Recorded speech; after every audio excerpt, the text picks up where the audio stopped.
အားလုံးပဲမင်္ဂလာပါခင်ပိုးပါရှင်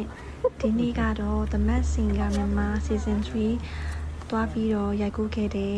mini vlog လို့ပြောရမလားပေါ့နော်ဗီဒီယိုလေးတွေအမှတ်တရပြန်တွေ့ရနဲ့ edit လုပ်ပြီးတော့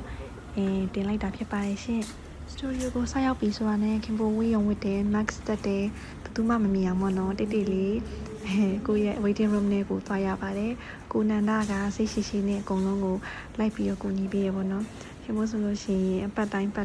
အဲ့ဝေးရုံလေးကိုခြုံပြီးတော့ mask တက်ပြီးတော့မှတခြားသွားတယ်ပေါ့နော်ဒါကတော့ခင်ပိုးရဲ့ဒီ mask ခေါင်းစွပ်နည်းနည်းချောင်နေလို့ဆိုပြီးတော့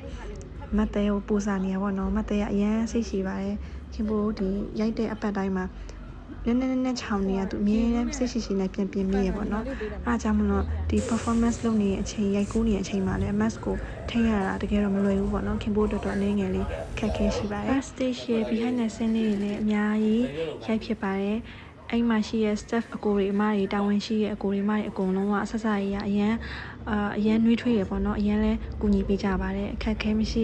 ရိုက်နိုင်အောင်ပေါ့နော်အကုန်လုံးကူညီပေးကြတဲ့အတွက်အရန်လဲချစ်ပါတယ်အရန်လဲကျေးဇူးတင်ပါတယ်လို့အကုန်လုံးပြောချင်ပါတယ် The Mad Singer မြန်မာ Season 3 စတင်ထုတ်လွှင့်တဲ့ရက်ကနေစပြီးတော့ဒီနေ့ဒီချိန်ထိတေချာလေးအားပေးလာကြတဲ့ပရိသတ်တူတယောက်ချင်းစီမိသားစုတွေအကုန်လုံးကိုလည်းဒီနေ့ကနေပြီးတော့ကျေးဇူးတင်စကားလေးပြောချင်ပါတယ်အကုန်လုံးကိုကျေးဇူးအများကြီးတင်ပါတယ်ချစ်ပေးကြလို့လည်းကျေးဇူးအများကြီးတင်ပါတယ်နောက်ခင်ပိုးရဲ့အမှုပညာပိုင်းနဲ့ပတ်သက်ပြီးတော့တေချာလေးဒီတက်ပို့ပြီးတော့ကောင်းမွန်အောင်ကြိုးစားပါမယ်လို့အားလုံးကိုကတိပေးရင်းနဲ့တတ်တာပါ